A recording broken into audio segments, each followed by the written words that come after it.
Sarah, Hi, Kristen. How are you? how are you doing? Good, thank you. So, for everybody tuning in, today's interview is with Kristen Kelsay. She's one of the assistants and recruiting coordinators at Northwestern University, and she's a very good friend of mine. So, I'm very excited for this interview today. And we're going to go through being in quarantine, how to stay in contact with coaches, um, dealing with the recruiting process when we're not in the gym and playing and being exposed in front of coaches. So, first things first, Kristen, how are you doing? And how are you handling this quarantine? I'm good, Sarah. Thanks. I miss seeing you guys out in the recruiting trail. I really miss recruiting. But we're doing well. We've kind of found our groove. We found our routine, right? That was something the first couple of weeks, everyone was like, what is this? What does this look like? And now we kind of gave our players some autonomy over some things. We kind of have some scheduled meetings, some check-ins, some film sessions. So I think it's been really good to kind of get in a routine. And because we're a quarter system, we'll go all the way through May. So that means that like we have a couple more weeks here of kind of finding that groove and learning. And even though it looks differently than maybe the usual training we're doing right now, still trying to, unite our group and learn in maybe different ways. So it's been good. It's been challenging for everyone, right? But I think we're doing the best with what we have. So yeah, how are you guys doing? How's your team, your fam? How's little Carter man? I miss Good, him. good. Yeah, it's been nice to have a little buddy during the quarantine for sure. He's almost 5 months, so we are enjoying that. Yeah, and with our teams, we're doing a lot of the same things: Zoom meetings, educational calls, virtual learning for our club kids. And it's different, but we're taking it day by day, trying to salvage as much of the season as we can. Here in Michigan, the lockdown's pretty tight, so we're just hoping to get a little bit left in our season, but Yeah. we will see. So, all right. Well, speaking of quarantine, I kind of want to go over what's the best way for players to stay in contact with you guys during quarantine, because we have a lot of athletes that were communicating with coaches who were able to, and then boom, it just stopped, and they're not able to see you guys. So, what's the best way for them to stay in touch with you guys through this time? Yeah, great question. So I think like the biggest thing is that we love hearing from them, right? We love the seeing their videos. We love the updates. I know everyone kind of seems like life is different, or maybe I've had an athlete say, "Oh, it's boring," right? No, I love seeing you pepper with your sister or your dad, or off of the garage door. I think you have two different types of athletes right now. You've got your juniors and seniors who can directly communicate with us, right? So the phone calls, those kind of things that are happening, building those relationships as hopefully we're able to have some visits this fall and we'll see what camp looks like. But then you have your other group of your 2022, 2023s, your younger athletes. And I think for them, we're not able to be out on the road seeing them all the time. And so we're trying to do a really good job of putting stuff on social media and still being out there. But we also love hearing for them. And I think the silly videos, the updates, what they're learning, I've seen so many like people cooking and trying new recipes, right? So I would say like keep sending video, keep sending updates. It doesn't have to be new video. We don't have new video. So it could be your President's Day weekend video, right? It could be your best match from the high school. It doesn't matter, right? We can't be at every tournament every weekend. So there's matches that we've missed, right? So any kind of video you have, we love. That's all we're doing right now. We're checking out kids on video. We're updating each other as a staff, and kind of trying to still move forward with this recruiting process. Okay, that's good to know. I had even just a high school player, mine, I coach high school as well, contacted me yesterday, and she said, like, coach asked for old film of hers that was unedited. And she was kind of curious, like, why would, they see unedited, like there's a lot of bad stuff in there. But I'm assuming as a coach, you're not looking for just the perfect plays that the kids are making. So maybe touch base, like, why would you want to see kids making mistakes and seeing an unedited match? I think especially now when we're not able to be out there watching them live, right? Typically, a highlight film is showing us like your best, right? Your best couple swings, passes, sets. And that kind of drives us to want to learn more about you, right? It's following up with your club. It's going to see you at a tournament that we're at. But right now, we're not really able to do that latter, right? We're not able to come see you play. So that's where I think that raw footage, right? A full match, a full set is really important because for us, it's not always about your ceiling, right? Where you're at right now. It's about kind of what your whole game looks like. What happens after you make a mistake, right? What kind of teammate are you? What kind of leader are you? What kind of relationship do you have with your coach? When you make one mistake, because does it become 2, 3, 4, or are you able to kind of get right back and focus on the next ball? So we like watching, as a passer, your feet, your movement, and not just the contact, the final contact, right? As a middle, I want to see you block, transition, and attack, even if you don't get set, right? So there's a lot of things that we watch, even though it might not be your best kill of the match. Awesome. So kind of aside from film then, so when you're getting emails, you're probably getting thousands of emails. What kind of go through, like, what should they be including in those emails, especially for the younger kids who are just starting this process of like, hey, this is me, here's my film, but like, what are you looking for, even like in the subject line or in the content of the email?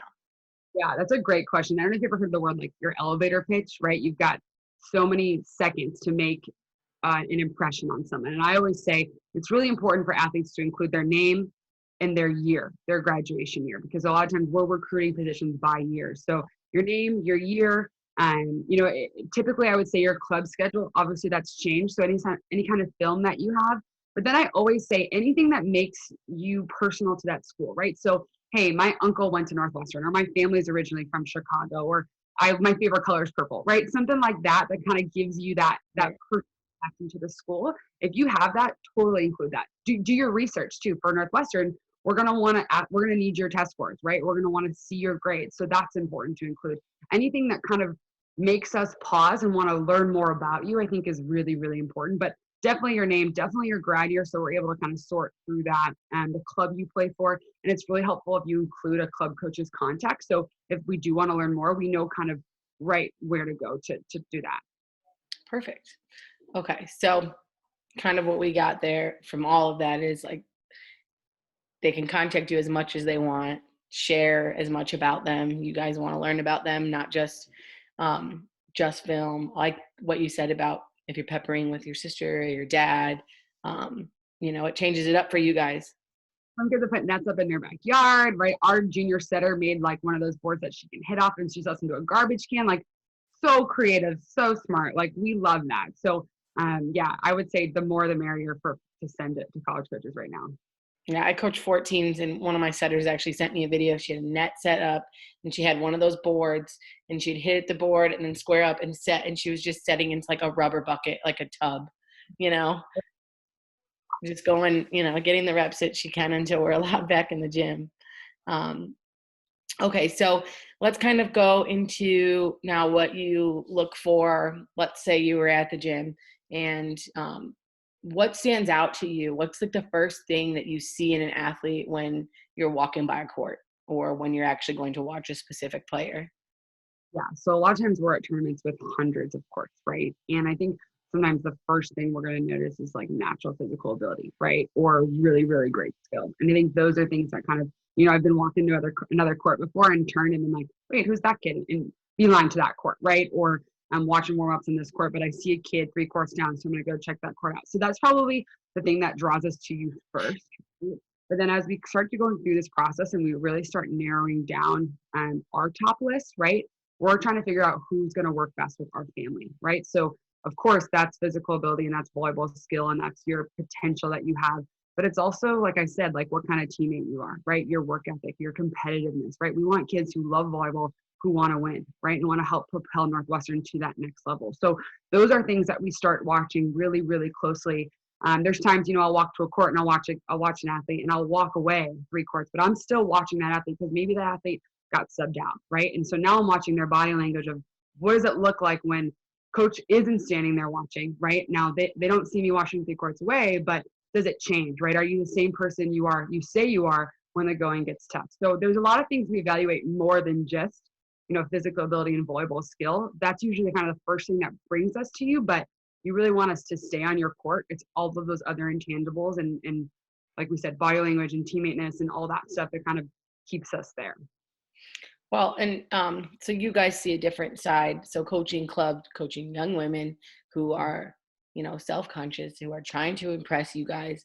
We get a lot of players who make a mistake and they see you guys at the court, or they'll see you walk away after they have an error. And I mean, I have heard girls say like, oh my gosh, they're not going to want me. That was the worst game ever. Or, oh my gosh, I didn't even go in and she was at our court.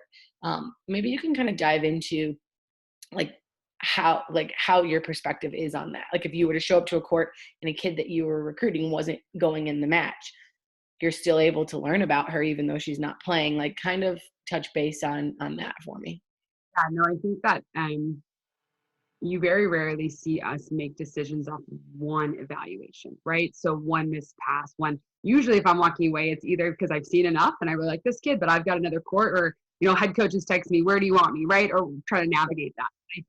I think a lot of times I've heard athletes say that as, oh, I made a mistake and coach watched away. And I think a lot of times that's not necessarily the case. It's either we've had our full evaluation, right?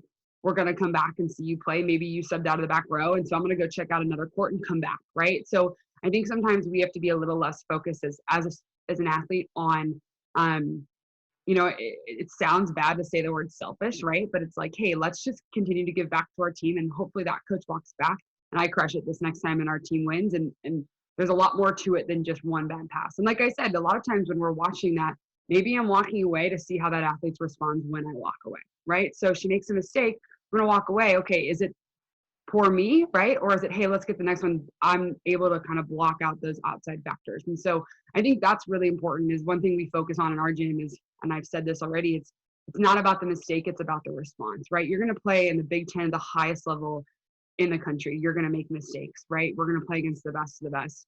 It's going to happen, right? You're going to miss some scouting report assignment. You're going to miss your serve, right? How do you respond? And that's what's most important, is that resiliency of that next point. So a lot of times that's also what we're looking for. And it's easier when we're standing right there than sometimes if we're not. Right. Okay, great. I think that's important for young athletes to hear, because, everyone's always worried about what you guys are thinking. And I think that's important as coaches. We're always trying to keep our kids focused, especially with 14s, it's probably the first age where you guys start showing up at our court and it's like, oh my gosh, there's the coach with the pretty hair. Oh my God. That's you. No, but they panic and they worry, but I can tell them 100 times over, one good swing's not going to get you a scholarship and one bad swing's not going to take it away. But I think it's good for them to be able to hear that from you. Okay, so let's kind of touch base on, you're now coaching the Big Ten, but you also played in the Big Ten. So you've gone through the recruiting process as a player and now as a coach. So touch base on your recruiting process as a player. I know there are a lot of kids who are trying to make their decisions, especially through this quarantine. There are a lot of factors that go into it, but maybe just explain to me how your recruiting process went, and why you chose where you went, and a little bit of that background. Yeah, so I think I was really lucky that in my process, I had opportunities to really kind of dive into what I feel is really important about the recruiting process. And as a recruiting coordinator, the biggest thing I love about being a recruiting coordinator is building those relationships, right? Seeing these athletes grow throughout their high school year and then come into your program and just kind of accelerate even further. And you've had that relationship with them through the recruiting process. And like I said, we're bringing people into our family, right? It's more transformational than transactional for us. So we want to make sure they're the right fit. And that happens through those phone calls, through those visits, through getting to know mom and dad. And so kind of on the flip side of that was really important to me in the recruiting process, right? I wanted to go somewhere and make a difference, right? I wanted to go somewhere and have an impact. And I think that doesn't always have to be starting playing time. I wasn't a 4-time All-American, but it was really important to me to know who was going to be my family for the next 4 years. And I think there's a lot that goes into the process that's important, right? You want to make sure that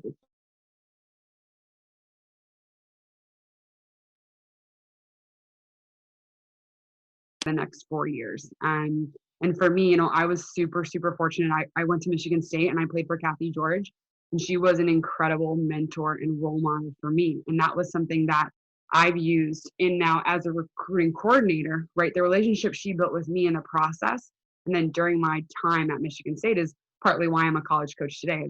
It's a big reason with that. And I'm forever fortunate for her with that. And I'm lucky that I get to now do that for other young athletes, is build that relationship and show them that, hey, you're going to come be part of our family. And yeah, we're going to win, and we're going to make you a better volleyball player. And we're going to do all those things because we want Northwestern to be that premier volleyball program. Right. But at the same time, we also want to make sure that you graduate from our program as like an independent, strong woman. Right. And that you can go out into this world and make a difference, just like you did in our program. So my recruiting process, I was fortunate to have great parents who kind of let me take the lead and really look at what was important. And I think that that's something that the advice I always give is just make sure that you're proud of the people you're going to be surrounding yourself with for the next 4 years. Awesome. Well, and I think that helps too, the Big Ten, SEC, like the biggest conferences, not just for volleyball, but for any sports. I know a lot of people are like, I want to play Division I. I want to play, you guys are a small percentage of the actual number of Division I schools. So we often have that question, like, I'm only 5'7", can I play outside as a Division I athlete? Maybe solidify that for these athletes that, if the Big Ten's not the right fit, you can still find that family somewhere else. And is it possible to be undersized but still play Division I volleyball, I guess? Absolutely. I think that that's like such an important part of this process for every athlete, is to decide what is the best level for me, right? And what's most important to me. Some people, it might be academics. Some people, it might be playing time. Some people, it might just be winning, and they might be okay with not playing, but being part of that winning program, right? So I think there's different aspects. I always tell recruits, it's kind of find your niche, right? And what's the best combination of all those things. One thing that I love about Northwestern is that we have the best of both worlds, right? We're in the Big Ten, and we're also a top 10 school in the country. So a lot of times athletes who really value their academics are really interested in Northwestern because they're playing Big Ten volleyball and they're succeeding at a volleyball level that's the top of the country, and they're also getting a top 10 degree. But that's not for everybody, and I recognize that, right? And so I think that's where, you said the 5'7" athlete who wants to hit in college, right? Do some research, right? Check up on the rosters. Hey, do they have anybody my size on the team? What does it look like? Talking to those club coaches. Are you recruiting my position in that year? Do you see me as an outside hitter, right? We want to be as honest as we can with the athlete, because we want the athlete to find the best fit for them. We hope it's us, right? But we want what's best for them. And so I think having them do some of their research and ask those questions. And then I think it's okay to have a couple of dream schools, a couple of reach schools that you call and you find out more information. And hey, this is what it looks like for my position there. This is what, again, we don't guarantee playing time, but this is what might look like for someone who's been through the program that has the same kind of physical attributes and skill that I have, right? And then maybe you have a couple more schools that are like, hey, I love these schools too. This might be, hey, I might have more of a possibility of playing at these schools, right? And so I think that's where they have to find. That could be Division I, Division II, NIAA, Division III, right? There's a lot of opportunities out there. And I think sometimes we get so focused on the school name or the division or the conference that we forget what's best for the athlete. And that's hard at 14 and 15, right? The older that you get, we always talk about Northwestern. It's not just a 4-year decision, it's a 40-year decision, right? You come here for 4 years, you get a Northwestern degree, we win volleyball games, we have great success, right? It's an amazing 4 years, but you're also setting yourself for the next 40 years with the degree that you earn. A lot of times 14s maybe don't understand that, but juniors and seniors, they understand. Parents understand the value of that, right? So that's where I think it's like doing your homework and deciding what's important to me is probably the best advice I can give. Right. Well, speaking of, so they have great education. Purple is my favorite color. So you guys have great colors. You compete in the Big Ten, but just the other day I saw a tweet of your facilities, and you guys have some new facilities that look fantastic. So I'm sure that's another factor in the recruiting process, and being able to go onto campus and look at what they have. But you guys have some up and coming, really nice facilities going on there. Super blessed, because it's just for us, it's a testament of support for our program, right? And can I share my screen with you? I think I actually have these. They were sending out some mock demos. So this is our new practice. Can you see that? Hold on, it says it's sharing. 1 second. Oh yeah. So that's our brand new indoor facility that just opened in November. So sports. There's a weight room in there. There's a nutrition center in there. And that's actually connected to where we play our matches. So this is where we this is where we train, and then it's oh wow, lots of purple, right? Yeah, so there's our Turf Explorer. So they're actually connected to that facility. So that's where we play our home matches. We'll practice in there. Basketball plays in there. Beautiful, brand new facility. And then finally, we opened up this facility on the water last August. So this is the one on the water that will have our academics, our compliance, our training table. You can see kind of the city in Chicago in the back. So between those 3 facilities, we're really, really blessed to have some of the most beautiful facilities in the country, and our athletes are just really well taken care of. And this isn't a bad view either, honestly. It never gets old for me. Wow, I see your view sometimes from like I follow you, obviously. Yeah, I want to go to Northwestern. Look at, I'm ready. You're ready. See? Oh, I love it. I love it. Got my cup here. Okay, so let's see. We are going to move on a little bit. What type of expectations do you have for your kids in off season or right now, like going through quarantine? So they're obviously not able to use those nice facilities that you have right now. So kind of talk to me about what expectations you hold for them during quarantine and then also during the off season, because there are a lot of athletes, they hear the words off season. I was a college athlete, so I darn well know what that means. But maybe if you could explain like those expectations you guys have.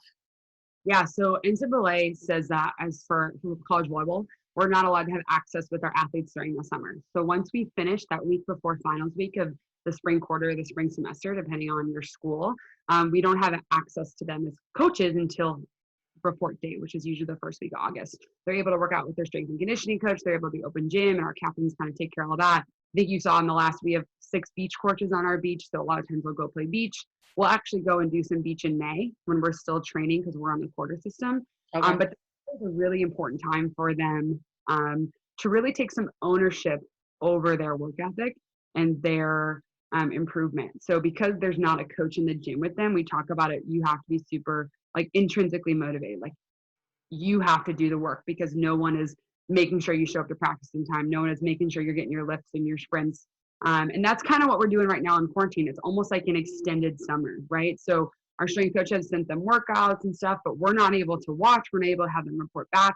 So we're really relying on our leadership and kind of the pillars of our program. When we talk about our discipline and our work ethic, that we're able to kind of still take steps forward at this time, even though it might look a little different, right? Like nobody is working on their go ball tempo, right? Nobody is necessarily working on their transition offense. But what we can work out is the things we can control. And that's one thing we've really tried to echo in myself, right? I'm a type A control person, and we've had a conversation. Yeah, because I couldn't be more type B and you're so type A. We get along. Perfect. But I think it's really just kind of reframing some of the things of like, hey, what can we control right now? We can control our mental health as much as we can, right? We can control our physical health as much as we can. That's sleep. That's what we're putting in our body. That's our workouts. And so there's a lot of things that we can control, and we continue to grow, even though the bulk of what we're doing right now is not happening, right? And so that's kind of like this summer. There's things that you can and can't control with us working with you that you can still get better, right? And our captains are doing a great job. They're having team Zooms and they're working out together and they're doing some awesome stuff. So we rely a lot on the leadership that we put on our program.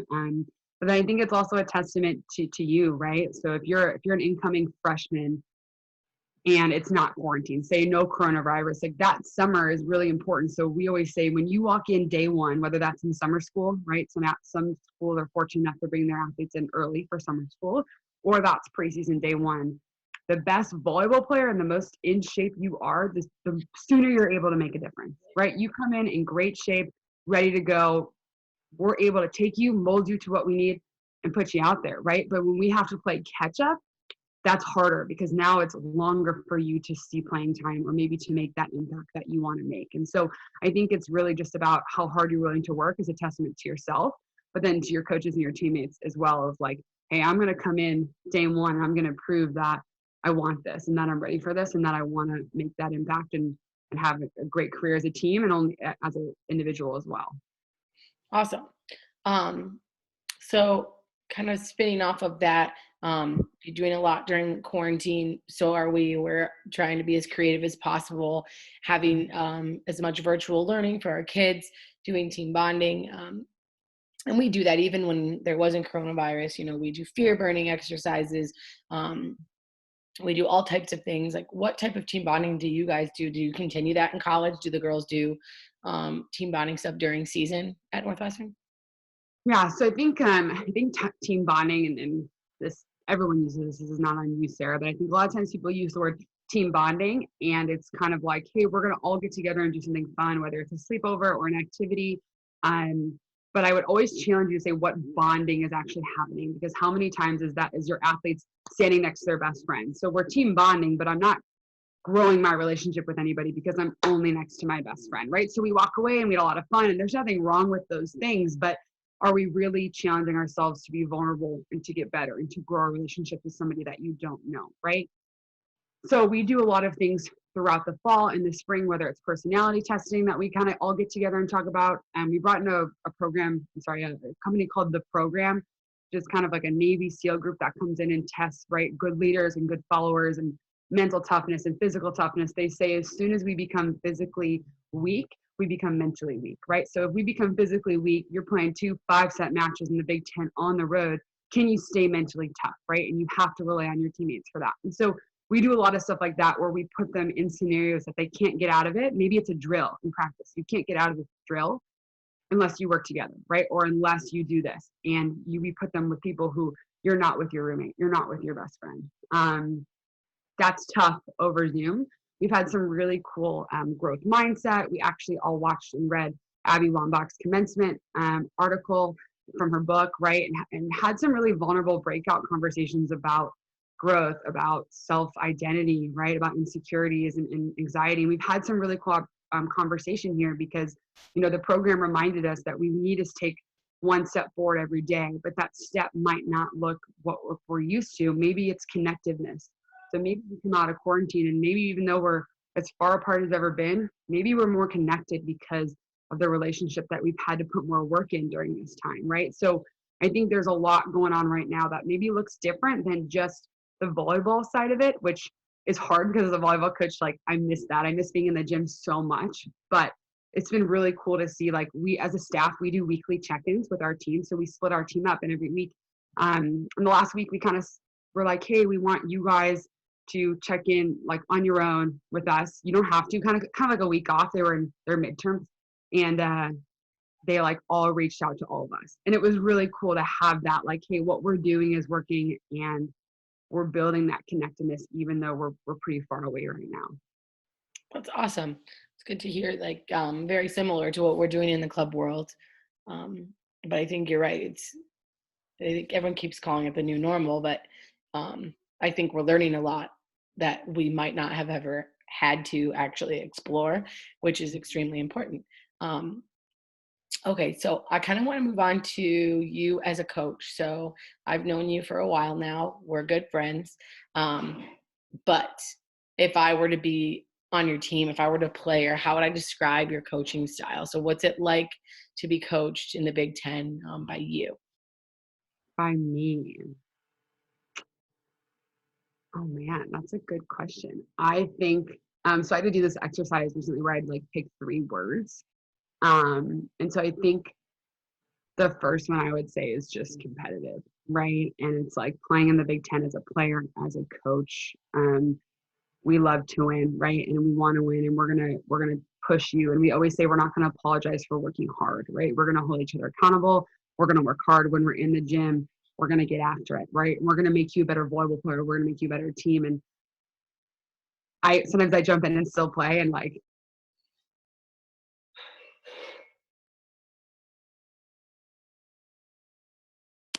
I think secondly, I would say the word trust, right? I think what I want our athletes to know and what I feel is that they trust me, right? And that can be off the court with information or with things they're dealing with or how to handle conflict. But it also means on the court, right? When we have to get on them, right? We have to hold them accountable. We have to walk them a little bit. They trust that I'm doing it for their best intentions, right? Not because I had a bad day or not because, different things. It's no, I'm holding you accountable. That could be positive reinforcement, could be consequences, right? But because that they trust that. And I always hope that my players trust and like my character and my integrity that we're going to do this the right way.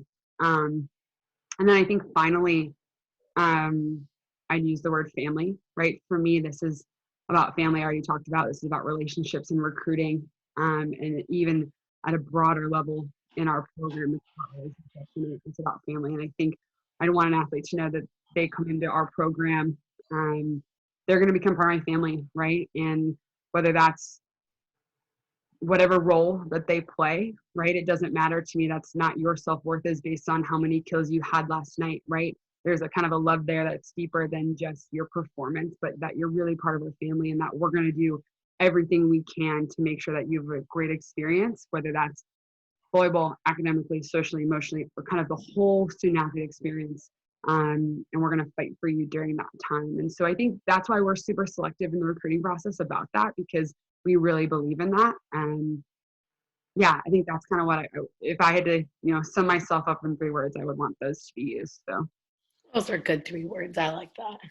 okay, I was like, okay, so everybody's favorite day of the week is game day. Go through a typical game day for a Big Ten athlete. I know that we have a lot of kids who have their hopes set on playing in college. So just kind of walk through what you would have to do, because I think the expectations, like wanting to be a college athlete and then the expectations of living up to it, it's not like it is in high school. It's not wake up, go to 6 hours of school and go home, have a snack, and then play volleyball at 7. yeah, it's very different. And we really try to, I talked about routine a little bit earlier. We really try to keep that routine, whether we're on the road or at home. So I was going to ask you, like, on the road or at home? And then I was like, they're very much the same thing, except for you're not sleeping in your own bed and there's some travel involved. So a lot of times a Friday, you may have a class or two. We typically try not to have too many classes in the fall that are Fridays because of our travel schedule. So a lot of times we'll do a morning serve and pass. So they'll wake up, they'll have breakfast. A lot of times at our training table, which was in that view with the city, right, in that big on the water, that big building on the water. And then we'll have our serve and pass. We'll kind of get warm. We'll kind of, fire up our central nervous system, our brains, go over some scouting report. We usually have a little bit of a scouting report meeting before, after that as well. Then they'll get some treatment. They'll go back and they'll have lunch and pregame meal. And then a lot of times we like to give them a block of time to kind of, again, have some autonomy, right? Whether they want to go do homework, go take a nap, go shower, go hang out with family. Like they have that 3-hour time to kind of get mentally ready, right? And a lot of times it's going back to their apartment, maybe looking over the scouting report, maybe it's taking a nap, maybe it's showering, maybe it's doing some homework, doing something that kind of gets you ready. So when you walk back in the gym, you're focusing on the match at hand. So when they come back, a lot of times they'll have already had their pregame meal. So we'll have some snacks and some pre-fuel in the locker room. We'll do another quick serve and pass, and then we'll start our warm up. And coaches come in and give their speech, all that kind of stuff. But that's typically the same on the road or at home. And we try to keep it that way just so that every match is a little bit the same. Even when we play like a Sunday 3:00 match, we'll do that and we'll just back everything up a little bit. So maybe a little bit earlier morning instead of a 10 a.m. serve and pass, it might have to be a 9 a.m., right? Something like that. So, but we like to keep that routine for the student athletes for each match, that no match is more or less important than the last or the next. Awesome. Okay. Just trying to see if we touched base on everything. That was a lot. Good questions. I've interviewed you're like my 5th person that I've interviewed. So like coming up with the questions, it's like I kind of want to find out like what would kids want, to hear and to know about. And I just think the perspective that you have is so important. One thing for me personally, a question would be how important is, do you guys follow our players on social media? Is that a great question? Because yes. So yes, for a multitude of reasons. One, because we're showing interest in them, right? So One is I want to show interest in them. I want to learn more about them, especially for that younger age group that we talked about that can't have contact. It's great to learn about their family and what they like to do. And then third, it's a real, I think, I don't want to say judgment of character. That seems very heavy, but I do think there's a lot that we learn within social media, good and bad, right? I've learned all about people's family dynamic and their faith and their hobbies and really, really great things. But sometimes you also see the negative side. And those are things that maybe we don't know right now because we're not having them on visits. We can't have phone calls, but we're learning about them. And so I always say that, your character is who you are when nobody's looking, right? And a lot of time on social media, no one's watching you like that thing or say favorite that. And now, Twitter, the algorithm, I don't understand all of it, but pops up as so and so like this, and it doesn't even have. We're seeing those things, So I would say for the most part, it's all awesome stuff, and we love following them along. We're doing more on our social media right now. We're doing Wildcat Wednesdays, so our athletes are showing a day in the life with their home and their family and their dogs and their siblings. So a lot of good. But there is some things that we see that we've definitely taken a recruit off of our list because of some tweets or some Instagrams or some things we've seen that, hey, that doesn't align with the culture and the morals of our program. And that's okay. It's just not a right fit. So I think that's a big thing for athletes to know, especially right now when everyone's screen time is, Right. way higher. Like, I'll admit it. I try my best to have times I just put my phone away, but it's hard, right? So I think it's just a good reminder that we are watching and we are learning about you, and we want to see the good, but there's also sometimes that, if it's not necessarily helping grow your brand, right, and that kind of stuff, then it could also be hurting it. Well, that's like great advice and feedback. I had a coach who used to always say, she would just say it was, especially your friend choice, she would say it's guilt by association. So the fact that you even just said, like, I didn't even think about that. If you like something, even if you didn't post it, right? Or if you follow a specific account, it's not that it makes you a bad person, but we have young athletes who are often getting involved in social media, and I put that out there to my kids. When you're walking around, if you're not wearing your uniform, it still says Legacy or Walled Lake Central, where I coach high school, and that's going to happen when you go into college. So I appreciate you giving that feedback, because I think that is important for young women to understand that you want to represent, like you said, your brand. How are people going to see you? And when you come to college, that gets exponentially larger, right? So you, like you said, you have right now, you're a daughter, you're a sister, you're a friend, you're a club athlete, you're a high school athlete, right? So you have a lot of different hats that you wear. When you come into the collegiate game right now, you're representing not only yourself and all of those things, but you're also representing our program, volleyball program, our athletic department, and then our entire university.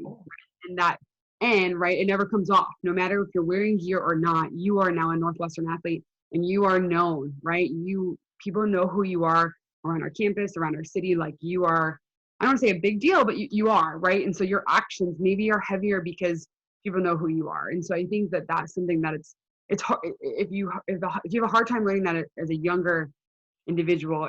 It's skeptical for us to think you're going to get that later, right? So when we see people, like you said, kind of really promoting their brand in a positive way, like, we want to add those people to our culture because of their beliefs and the way they do what they do. Awesome. Well, that's your way of learning about athletes. And my way of learning about you is making you go through my lightning round. Oh gosh. Okay. I tried to throw some questions in. I know you are from Illinois, then you went to Michigan State. We're from Michigan, and then you're back in Chicago. So I kind of threw some questions in there that would make you choose between the states, since you've been almost, because I played there and then I coached there for 4 years. So I was there almost 9 years. So I do have a small piece of Michigan in my heart that is always there. So, well, let's see your answers here. Okay, so first question: Pepsi or Coke? Pepsi. You were like delayed on that. I don't know. I don't drink a lot of pop, but I think I would choose. Because I feel like people are really strong. Like, I'm Coke straight up. I'm kind of indifferent, but I'm going to choose Pepsi. No switch. Okay. All right. Cake or cookies? Cookies. Fall or summer? Volleyball. Chicago dog or Coney dog? Okay, I'm gonna rep the brand and say Chicago dog. I don't know if I've ever actually had a Chicago dog. Or Wait, neither have I. I don't even know what it is, but I put it on here. What is it? it's like it has like no ketchup. That's the thing. Like Chicago dogs don't have ketchup. It's like pickles and onions and relish and mustard. And it's like it's a like I would probably say it because Portillo's, even though it's not what I get at Portillo's, but Portillo's is the goat. So that's why I chose it.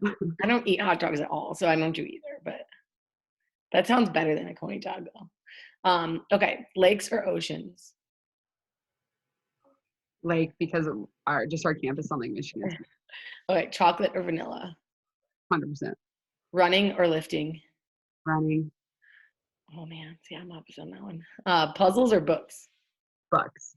Books. Do you read? Did you read the Twilight series? Like 10 years ago, yes. Yeah. Well, I saw that the author had put a countdown that she might be releasing a new book soon. Yeah, like I would rather read. I started a puzzle in quarantine. It's only 500 pieces. I haven't finished it, but I could read like 4 books. Like I don't know. I was so frustrated. I just walked away. Okay, pizza or chicken wings? Pizza. Up north or in the city?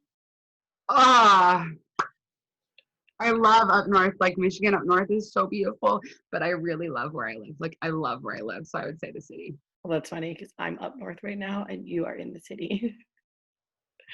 Okay, milk or milk? Milk. It's an I. Milk. So I guess I know the answer to your next one. Pillow or pillow? Oh, pillow.